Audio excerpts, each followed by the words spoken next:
Morning বন্ধুরা, কেমন আছো তোমরা সবাই? আশা করি ভগবানের আশীর্বাদে তোমরা সবাই খুব ভালো আছো।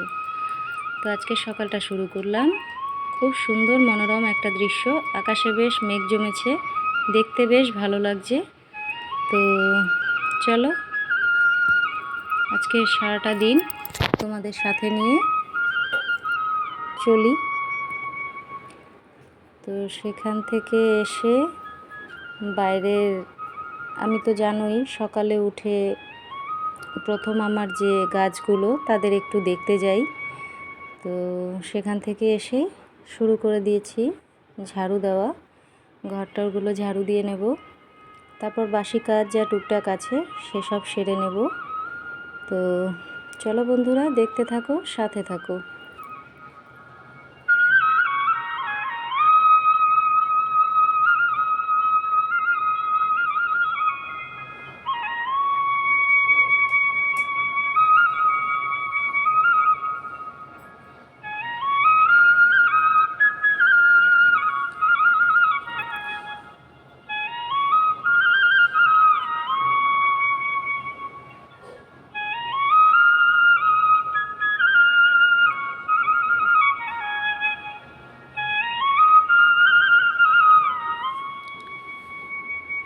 তো ঝাড়ু টাড়ু কমপ্লিট করে চলে এসেছি সকালের টিফিনটা খেতে। তো আজকের খাবারে ছিল আমার খুব পছন্দের জিনিস, ঘুগনি আর লুচি। তো সেটাই খেয়ে নিচ্ছি, আর খেতে খেতে একটু বকবক করছিলাম আমার হাজব্যান্ডের সঙ্গে কি বাজার করবে সেটা নিয়ে। তো তারপর আমার আরাধ্যা বলল আমাকে খাইয়ে দাও, তো ওকে সাথে নিয়েই খাওয়াটা সেরে নিলাম। তো এখানে দেখো আমার রাত্রেই ওর বিছানাটা গুছিয়েছে খুব সুন্দর করে, ও স্কুলে গেছে তো ওরটাও করে রেখে গেছে। আরাধ্যা ঘুমাচ্ছিল আমাদের বিছানাতে, তো সুন্দরভাবে বিছানাটা গুছিয়ে উঠেছে। দেখো, দেখে মনেই হবে না অত ছোট একটা মেয়ে বিছানাটা গুছিয়েছে। তো আমি তো দেখে খুব খুশি হয়েছি, ডেকে ডেকে দেখাচ্ছিলাম দিদিকে। তো যাই হোক, ছোট বাচ্চারা যদি কাজ করে যেরকমই হোক দেখতে বেশ ভালো লাগে, কিন্তু আরাধ্যা বিছানাটা এত সুন্দর করে গুছিয়েছে, দেখতে সত্যিই খুব ভালো লাগছে। তো দিদি সবজি কেটে দিল। আজকে রান্না আছে আমাদের চিংড়ি মাছ করব, আলু পটল আর কুমড়ো দিয়ে। আর আরেকটা করব, সেটা হলো উচ্ছে আর কুমড়ো ভাজা, পুরো শুকনো ভাজা নয়, একটু মাখা থাকবে সেই রকমভাবে করব।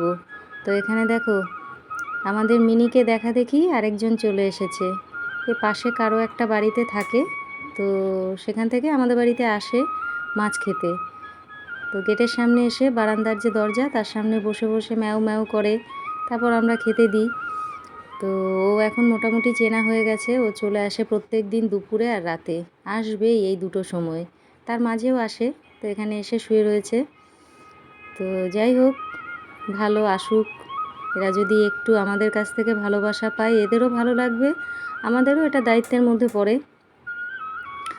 তো চলো বন্ধুরা, দেখতে থাকো। এখানে দেখো আমার রাত্রেই চলে এসছে স্কুল থেকে, ওর আজকে তাড়াতাড়ি ছুটি হয়ে গেছে স্কুলে।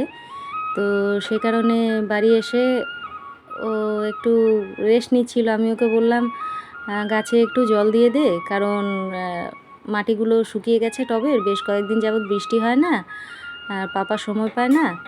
তো আমার হাজব্যান্ডই গাছে জল দিত, কিন্তু ওর এখন সময়ের অভাবে হচ্ছে না। তো আমি আত্রেয়ীকে বললাম বাবা একটু দিয়ে দে, তো ও আর মানা করলো না, দিয়ে দিল।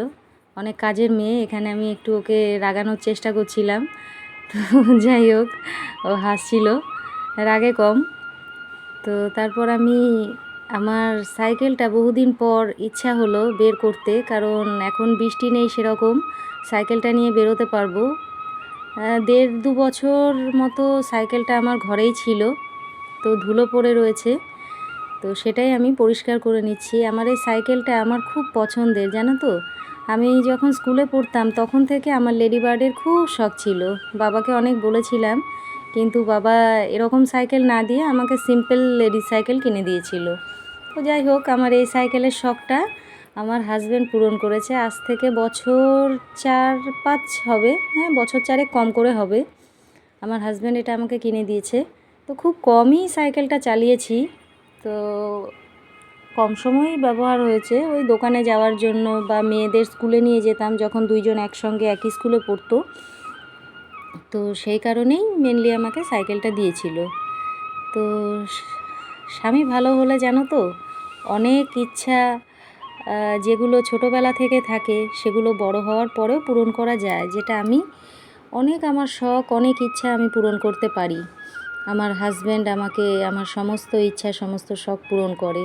তো যাই হোক, আমার সমস্ত কাজ হয়ে গেছে, রান্নাবান্না হয়ে গেছে, তারপর চলে এসেছি স্নান সেরে। তো স্নান সেরে রেডি হয়ে নিলাম। এই দেখো দুপুরের খাবারে কি আছে আজকে তোমরা জানো, রান্নার সময় দেখেছো। তো দুপুরে খাওয়া দাওয়া করতে চলে এলাম। তো বন্ধুরা, আমরা খাওয়া দাওয়া করি, তোমরা দেখতে থাকো বা চলে এসো।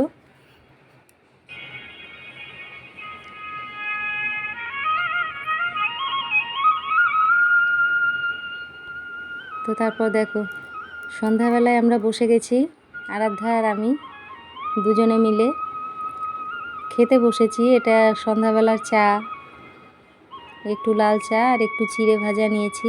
আরাধ্যা খাচ্ছে বিস্কুট দিয়ে। তো বেশিরভাগ সময়ই দেখা যায় আরাধ্যাই আমার সঙ্গে থাকে। আত্রেই একটু ব্যস্ত মানুষ, ও সত্যি কথা বলতে একা থাকতে বেশি ভালোবাসে। একা একা হাঁটে, একা একা ঘোরে, একা একা মিনির সঙ্গে থাকে। মানুষের সঙ্গে ইনভলভ কম হয়, স্পেশালি বাইরে কারোর সঙ্গে অতটা কানেকশান নেই, কিন্তু বাড়ির লোকেদের সঙ্গেও ও কানেক্টেড একটু কমই থাকে।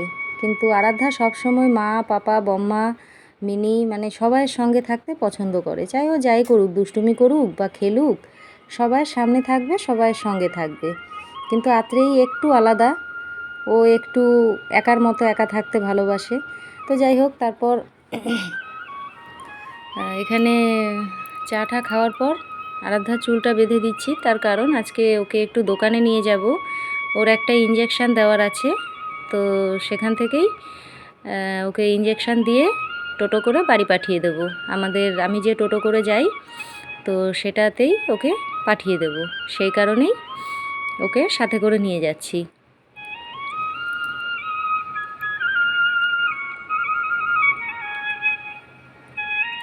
এখানে দেখো কিভাবে ঝুঁটি নাড়িয়ে নাড়িয়ে হাঁটছে। তো এই যে সাইকেলটা আমার হাজব্যান্ড নিয়ে গেছিলো, তো নিয়ে গিয়ে দোকানে দিয়ে ঠিকঠাক করিয়ে নিয়ে এসছে। তো এত আনন্দ হচ্ছে আমার আজকে যে অনেক দিন পর আমার খুব পছন্দের জিনিসটা আমি ইউজ করব। তো যাই হোক, দোকানে এলাম, আরাধ্যাকে পাঠিয়ে দিয়েছি বাড়িতে টোটো করে ইঞ্জেকশান দেওয়ার পর। তো এই যে এখানে দেখো, এই বৌদির থেকে আমি সমস্ত আমার ব্লাউজগুলো বানাই। তো আজকে ওনার একটা ব্লাউজ দেওয়ার কথা ছিল, সে কারণে উনি দোকানেই এখান দিয়ে যাচ্ছিল, তো দিয়ে গেল। এই যে ব্লাউজটা, এনার হাতের কাজ এত সুন্দর, যারা আমার ভিডিও দেখো শর্টসগুলো হয়তো দেখে থাকবে যে খুব সুন্দর ওনার হাতের কাজ, খুব সুন্দর ফিটিংস হয় এবং দেখতেও খুব ভালো হয়। ডিজাইনগুলো উনি সিলেক্ট করে বেশিরভাগই, কারণ আমি অত মাথায় বের করতে পারি না কোনটা কোনটা কী ডিজাইন করব না করব। আমি ওনাকে বলি, বৌদি তুমি তো করো, তুমি তো জানো, তো সেই অনুযায়ী তুমি আমাকে করে দাও। তো উনিই করে দেয়। তো দেখি, এখন অনেক কাজ রয়েছে, এখন সব প্যাকিং করে রাখলাম। তো এখানে দেখো, আজকে দোকানে একটু ঝাড়ু দেব, একটু সাফ সাফাই করব, কারণ বেশ কয়েকদিন হয়ে গেছে আমি দোকানে ঝাড়ু টাড়ু দিতে পারিনি, মানে দিইনি। সত্যি কথা বলতে এখন না আমার হাতের ব্যথাটা আবার বেড়েছে, তার কারণে এই ব্যান্ডটা আবার লাগাতে হয়েছে, বেল্টটা যেটা দিয়েছিলেন ডাক্তার, তো সেটা আবার লাগাতে হয়েছে। তো ভীষণ পরিমাণ ধুলো হয়, রাস্তার ধারে দোকান তো, আর সামনে স্কুল মাঠ। তো যাই হোক, এখানে কয়েকটা ঝুল দেখতে পাচ্ছিলাম কিছুটা, তো সেগুলো ঝেড়ে টেড়ে দিয়ে দোকানটা পরিষ্কার করছি। আসলে আমার হাজব্যান্ডের কাজ ওই শাটার খুলে দোকানে বসে কাস্টমারদের কাজ করা। ও এগুলো পারবে না, বা পারবে কি না জানি না, পারলেও আমি ওকে মানা করি করতে না, কারণ আমার মনে হয় যে ও যেভাবে করবে তার থেকে হয়তো আমি ভালো করব, কারণ এই কাজটা ও পারলেও শেখা আছে ওর সমস্ত কিছুই। সত্যি কথা বলতে রান্না থেকে শুরু করে সমস্ত কিছুই ও পারে, সবজি কাটা, ঘর মোছা, এভরিথিং ও সমস্ত কিছু পারে। তো তা সত্ত্বেও আমি ওকে বলি যে না থাক, আমি করে দেবো। আমি সপ্তাহে 2 দিন দোকানটা নিজেই ঝাড়ু দিয়ে দিই, পরিষ্কার করে দিই সমস্ত ধুলো ফুলোগুলো। এবং টুকটাক ও যখন দেখে সামনে কোনো ধূপকাঠির ধুলো হোক বা যাই হোক টুকটাক পড়ে, প্রত্যেক দিন সেগুলোই একটা ঝাড়ার ঝাড়ুনি রয়েছে ওই টেবিলের ওপরগুলো বা ল্যাপটপটা, এগুলো ও নিজে একটু পরিষ্কার করে নেয়। তো বাকি যখন প্রচুর পরিমাণ ধুলোর থাকে বা টুকটাক কাগজ টাগজ পড়ে থাকে, যেহেতু আমাদের দোকানে কাগজপত্রেরই ভিড় বেশি, তো সেগুলো আমিই করে দিই। তো সেই কারণে ওকে বাইরে বসিয়ে রেখেছি। আমি ওকে বললাম তুমি বাইরে বসো, আমি ঝাড়ু দিয়ে নিই। তো এই সাফ সাফাই সমস্ত করে শুকনোই করি, ঝাড়ুটাই দিই, খালি মোছামুছি হয় না। তো যাই হোক দেখো, দোকান থেকে সব সাফ সাফাই করে বাড়িতে চলে এসেছি। চলে আসার পর এখন সম্ভবত 11:30 বাজে। আমি শ্যাম্পু করে স্নান করে এলাম, কারণ এত ধুলো ছিল দোকানে, বেশ কয়েকদিন ঝাড়ু দিতে পারিনি, যার কারণে ধুলোটা একটু বেশিই বেড়ে গেছিলো। তো হয়তো মাঝখানে দিয়েছে, কিন্তু তা সত্ত্বেও বেশ ভালোই ধুলো ছিল। তো যাই হোক, এমনিতেও আমি দোকান থেকে আসার পর স্নান করি প্রত্যেক দিনই। তো আজকে কি করলাম, একটু শ্যাম্পু করে নিলাম। শ্যাম্পুটা আগামীকাল আমার এমনিতেও করতাম, তো সে কারণে ভাবলাম যে রাতেই করে নিই। তো যাই হোক বন্ধুরা, আজকের ভিডিওটা এই পর্যন্তই থাকলো। দেখা হবে আগামী ভিডিওতে। ততক্ষণ তোমরা সবাই ভালো থেকো, সুস্থ থেকো, যে যেখানেই থাকো খুশি থেকো, আনন্দে থেকো। টাটা।